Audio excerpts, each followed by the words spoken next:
It's tough. It's not easy. It's not easy. It's not easy, absolutely.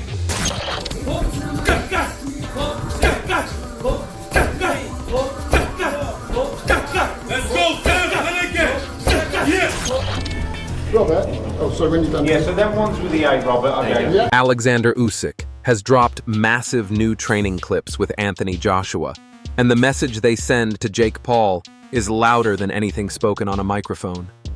The leaked footage shows Joshua drilling with frightening precision, hitting pads with explosive timing, and moving with the sharp Don't pull out. Defend and move the legs when you defend. Smooth, balance, calm, upper body, feet. Don't look for nothing. calculating awareness of a seasoned champion. Every second of that video is psychological warfare. It tells Jake Paul, without a single word spoken, you are in danger. When Joshua trains like this, focused, powerful, and learning from an elite master, I'm gonna break his face, I'm gonna break his body up, I'm gonna stomp all over him. That's my mentality, like that's a fighting mentality. And I know what's in my heart, I know what's in my mind, and I'm here to compete. I'm here to prove myself. mind like Usyk, it becomes obvious that stepping into the ring with him is nothing close to entertainment. It's a test of survival.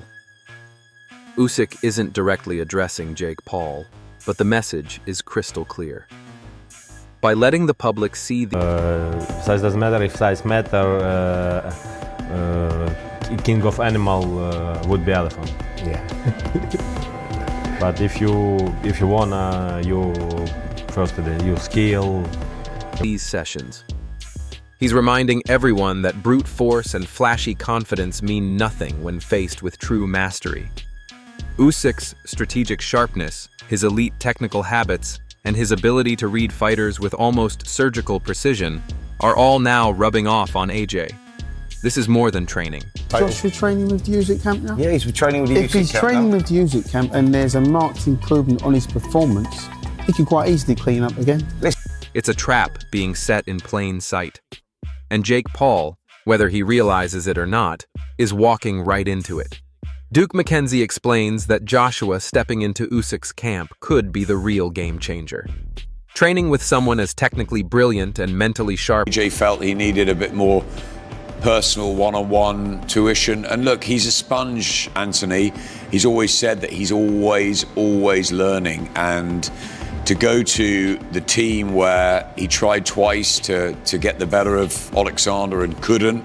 as Usyk allows AJ to refine every detail: movement, timing, angles, and defensive reads. McKenzie warns that for Jake Paul, this is a nightmare scenario. Whatever YouTuber-style tricks, feints, or sneaky punches Jake thinks will work are going to fall apart instantly. I saw you greet him, yeah. He's looking good, man. He's looking good. Everyone's in good spirits because big-time boxing is back. After this massive pandemic and this issue that we had, When confronted by an upgraded version of Joshua, one who has ironed out past mistakes and gained the kind of ring IQ that only a fighter like Usyk can pass down. Adam Smith agrees and emphasizes something even more dangerous: AJ's willingness to learn. That hunger to improve, even after Sneaky knockout punches coming. Lots of great work to the body. People underestimate. after becoming a two-time heavyweight world champion and an Olympic gold medalist, separates Joshua from most top fighters. Smith notes that seeking one-on-one time with Usyk's team shows that Joshua isn't just training, he's evolving. He absorbs knowledge from every elite opponent he's faced. Who's this? If Anthony Joshua doesn't turn up, even that Anthony Joshua doesn't turn up, should beat Jake Paul. And there's just that 1% that makes you think, could Anthony Joshua slip up here? Because it's a no-win situation for AJ.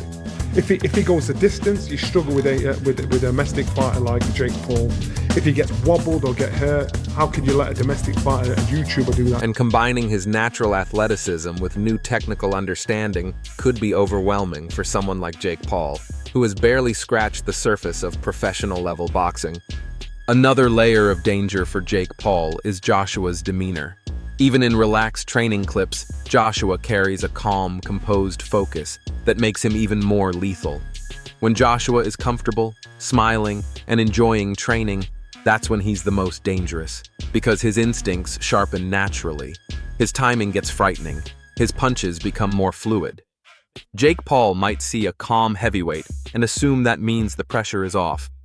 AJ's a big favourite, for obvious reasons. I mean, I've just said double world champion, Olympian, Olympic gold medalist. He's a natural heavyweight. He's fighting somebody who at the end of the day has had 12 fights, no amateur fights that I'm aware of, and he's a cruiserweight. He's come up to cruiserweight, so it's a tough. But in reality, it means AJ is mentally balanced, physically primed, and completely confident. For a powerhouse heavyweight, that's lethal. Meanwhile, Jake Paul continues to boast about his striking power, his sneaky punches, and his body shots. But when those claims are placed next to Joshua's proven power, technique, and elite-level experience, the gap becomes impossible to ignore. Jake may believe his jab can set traps, but against someone like AJ, that jab will be met with counters that could shut the lights out instantly. Flashy combinations, influencer styles. They're dangerous in the sense of for the health of Jake, would you say? Yeah. Yeah, this is a sport that we love, and I think we need to protect that. And he's one of the most dangerous guys in the world to go step in a ring with. Like, you saw that with Ngannou, who was a seasoned, one of the most durable men on the planet in one of the toughest sports in setups, and social media bravado won't penetrate the foundation of a fighter who has spent more than a decade at the top of the heavyweight division. For Paul, this isn't just an uphill battle, it's a vertical cliff. Johnny Nelson has been brutally honest about this matchup. He says even an off-day Joshua should dominate Jake Paul easily. Nelson emphasizes the sheer mismatch. A domestic YouTuber stepping into a heavyweight ring against an Olympic champion with knockout power is beyond reckless. One tiny mistake from AJ might not matter, but one mistake from Jake Paul could end. Whatever happened to be exciting. Does he have the power to knock out Joshua? Nah, he hasn't got the power to knock out Joshua. How does that fight end? Jake Paul going to an ambulance, bro. The night, instantly. Nelson calls it a scenario where Paul's vulnerabilities far outweigh any strengths he believes he has. Frank Warren lays the truth down even more plainly. Anthony Joshua is the overwhelming favorite for a reason. He has Olympic gold, multiple world titles, years of championship-level experience, and the physical attributes of a natural heavyweight. Jake Paul, with 12 fights and no legitimate amateur foundation, is stepping up from cruiserweight into the land of giants. Warren highlights the dramatic gap in technical ability, preparation, and fight. This is fight of his career. If he wants to get 100 million and not even break sweat, you take the fight. Is it going to enhance his stock as the world's #1 contender? Not at all, because nobody's going to take Jake Paul seriously. But on the other hand, I don't even want to play devil's advocate. What if Joshua seriously hurts this guy, and puts his IQ? This isn't a competitive matchup on paper. It's a financial spectacle masking a dangerous mismatch. One well-timed right hand from AJ could end Paul's night, career, and confidence all at once. Ben Davidson echoes these concerns, reminding everyone that fighting an elite heavyweight isn't just a sporting challenge. It's a health risk. Even trained, seasoned professionals must prepare intensely to handle the power and speed of top heavyweight punchers. For someone with Jake Paul's limited background, the danger multiplies. Davidson stresses that one mistake could lead to severe, even life-altering consequences. The ring is no place for delusion, and Jake Paul's confidence may crumble the moment he feels the weight and force of a real heavyweight collision. Derek Chisora is even more blunt. He simply does. The Joshua thing is crazy. Is that a real conversation? Jake's a fucking lunatic, and it's probably real. I saw Joshua knock out Francis Ngannou, and the guy was like out cold for 5 minutes. And this is a guy who had never been knocked down, let alone knocked out. If he steps in the ring with him, and actually a bell rings and there are punches thrown, every bit of Jake Paul is not a real boxer conversation is gone forever. Doesn't believe Jake Paul has the power to hurt Joshua at all. Not even slightly. Chisora claims this won't be a competitive contest. It will be survival. He warns that Paul is risking more than just a loss. He could wind up seriously injured or even hospitalized. Chisora's experience gives weight to this warning. He knows exactly how hard Joshua hits and how dangerous he becomes when an opponent shows weakness. Mackenzie expands on this by pointing out the physical imbalance. Joshua is a natural heavyweight, built for power and dominance.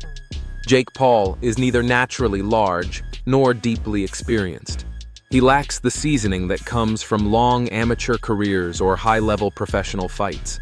Mackenzie makes it clear that Paul hasn't beaten anyone near Joshua's level, not even close. Size. Jake Paul is crazy. If he thinks he can get it with Anthony Joshua, former two-time heavyweight champion of the world, and play tiddlywinks, I don't think AJ plays touch. He plays knock the F out. Skill, speed, and ring IQ all point toward a single conclusion. Jake Paul is dangerously outmatched. Logan Paul, Jake's own brother, adds perhaps the most emotional warning. He openly admits Jake would be crossing into reckless territory by fighting Joshua. Logan stresses the immense gap in experience, reminding everyone that Joshua has destroyed legitimate heavyweight contenders and even dropped the monstrous Francis Ngannou. Logan's words cut deep. This isn't a fight. It's a potentially career-ending gamble. Johnny Nelson closes the argument by exposing Jake Paul's biggest mistake: confusing showmanship with real fighting. Joshua isn't someone who takes it easy. He isn't someone who dances around for entertainment. He fights with intention, with force. I don't believe, to fight Anthony Joshua. It's not like he's beaten, 4 or 5, top line heavyweights, other heavyweights. I don't believe he's boxed any heavyweights. With ruthless finishing ability. And Jake Paul, with all the charisma and confidence he brings to the table, could see all of it vanish in seconds. After hearing the warnings from legends, analysts, champions, and even Jake's own brother, the truth becomes undeniable. Stepping into the ring with Anthony Joshua is insanity.